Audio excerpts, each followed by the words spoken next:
നമുക്കറിയാം, അമേരിക്കയിലെ വിദേശ തൊഴിലാളികൾ ഏറെ ആശ്രയിക്കുന്ന ഒന്നാണ് H-1B വിസ. ഈ വിസയുടെ 2026 പ്രാരംഭ രജിസ്ട്രേഷൻ മാർച്ച് 4 ആരംഭിക്കുകയാണ്. എന്നാൽ ഇത്തവണ വിസ ഫീസിൽ വരുത്തിയ അവിശ്വസനീയമായ വർധനവ് അപേക്ഷകരെയും കമ്പനികളെയും ഒരുപോലെ പ്രതിസന്ധിയിലാക്കിയിരിക്കുകയാണ്.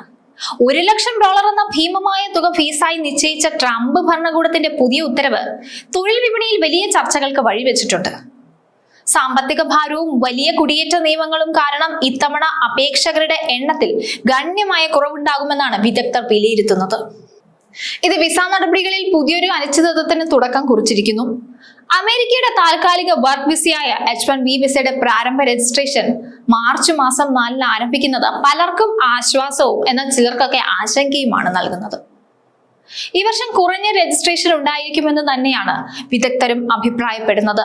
അതിനുള്ള പ്രധാന കാരണം H-1B വിസയുടെ ഫീസ് നേരത്തെ സൂചിപ്പിച്ച പോലെ $1 ലക്ഷം ആക്കി ട്രംപ് ഉയർത്തിയതാണ്. അതുതന്നെയാണ് അപേക്ഷകരെ പിന്നോട്ടടിക്കുന്നത്.